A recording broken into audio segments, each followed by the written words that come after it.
자, 반갑습니다. 심령세원입니다. 오늘의 주제는 나이살 효과적으로 빼는 법입니다. 20대 젊었을 때는요, 분명 많이 먹고 운동도 안 했는데도 살이 안 쪘습니다.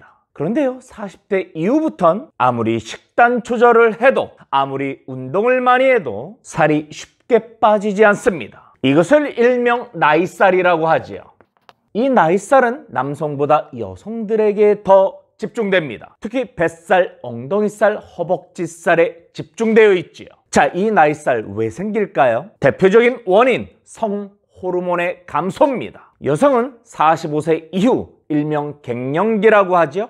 폐경기가 오면 여성의 대표적인 호르몬 에스트로겐의 분비가 감소됩니다. 그런데 이 에스트로겐은요, 내장 지방이 축적되는 것을 억제하는 역할을 합니다. 그런데 나이가 들면서 에스트로겐이 감소되면 자연스럽게 몸에 지방이 쌓이게 되는 거지요. 일반적으로 폐경기 이후 여성은요, 1년에 0.8kg 정도 증가한다고 합니다. 갱년기는 보통 5년 전후로 이어지죠. 그래서 많은 여성들의 나이살은 갱년기, 즉 폐경기 5년 정도에 4kg에서 5kg 정도 찐다고 보시면 됩니다. 나이살이 여성에게 더 많을 뿐 남자들이 없는 건 아닙니다. 남자들도 나이살 있습니다. 남성 호르몬의 대표적 테스토스테론도 나이가 들수록 감소합니다. 테스토스테론은 근육 형성을 돕는 역할을 하지요. 그런데 남성도 나이가 들수록 테스토스테론이 감소되면 근육의 양이 줄고 거기에 따라 기초대사량 또한 낮아집니다. 그 결과 나이살이 찌는 거지요. 그리고 나이살의 또 하나의 주범, 바로 지방세포의 노화입니다. 지방세포가 노화된다는 뜻은 지방을 분해시키는 능력이 떨어진다는 의미지요. 자, 그러면 이러한 나이살, 호르몬 때문에, 지방세포 노화 때문에 어쩔 수 없다, 넉넉고 바라만 봐서는 안 됩니다. 적극적으로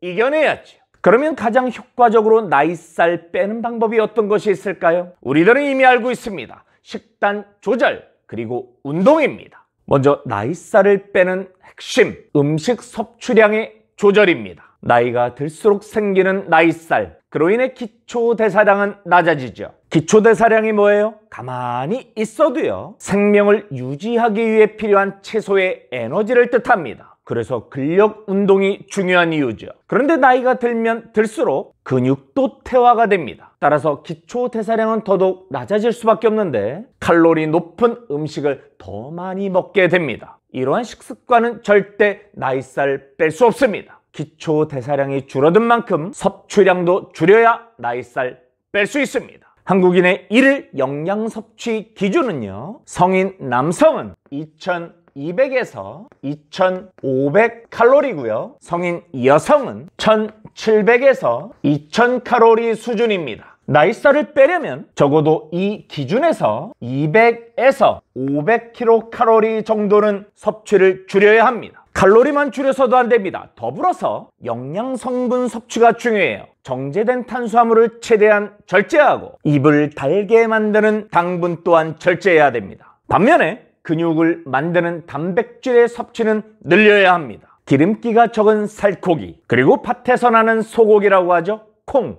두부 정말 좋습니다. 계란 또한 좋지요. 그리고 음식만으로 채울 수 없는 영양소 또한 중요합니다. 체지방 연소를 돕는 비타민 B군이 있고요. 그리고 지방대사를 촉진하는 칼슘, 또한 체지방 연소에 필요한 산소를 공급하는 철분의 섭취까지 정말 중요합니다. 나이살을 빼려면 이러한 식단이 기본이 된 상태에서 반드시 필요한 것이 꾸준한 운동입니다. 규칙적인 운동입니다. 유산소 운동도 좋고요, 무산소 근력 운동도 좋습니다. 5대5의 균형이 가장 좋은데 나이가 들면 들수록 무산소 근력 운동, 저항 운동의 가중치를 조금씩 더 주는 것이 바람직합니다. 걷기나 달리기, 자전거 타기 등의 유산소 운동, 그리고 무산소 저항성 근력 운동, 이 두 가지를 병행하면 더 좋아요. 이것을 인터벌 운동이라고 하지요. 그런데 현대인들 참 바쁘지요. 따로 시간 내서 운동할 시간이 없습니다. 그렇다고 넉넉히 있어서는 안 된다고 했습니다.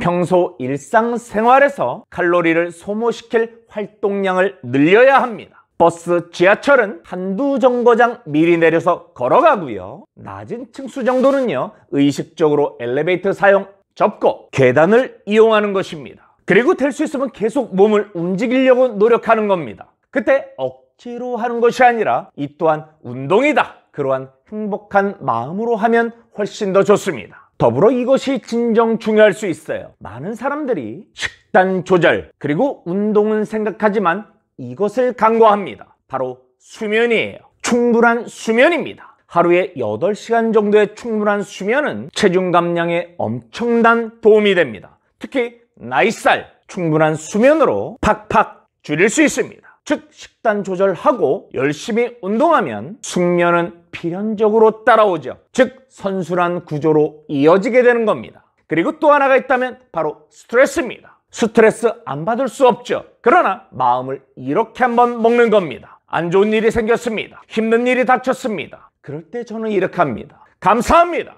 불행 중 다행입니다. 어쩔 수 없이 생긴 스트레스라면 나의 의식, 의지만으로 절반 이상은 버릴 수 있습니다. 그리고 마지막으로 누구나 알고 있는 것, 바로 금연, 금주입니다. 백해무익하지. 그리고 사람은 패턴에 의해서 시스템으로 움직입니다. 즉 정해진 시간에 밥 먹고 정해진 시간에 일하고 정해진 시간에 잠을 자는 것입니다. 이러한 규칙적인 생활이 나이살 이겨낼 수 있습니다. 사람은 어쩔 수 없이 나이를 먹죠. 그래서 호르몬부터 많은 이유들이 나이살을 찌게 합니다. 몸매를 망가뜨리죠. 그러나 우리가 마음을 딱 잡고 식단 조절, 그리고 운동, 그리고 수면과 스트레스 관리, 금연, 금주, 마지막 규칙적인 생활을 하면 충분히 극복할 수 있습니다. 그래서 나이살 당당히 이겨내는 여러분들이 되시길 기원합니다. 그런 마음 담아 힘차게 기운드립니다. 아자아자 파이팅!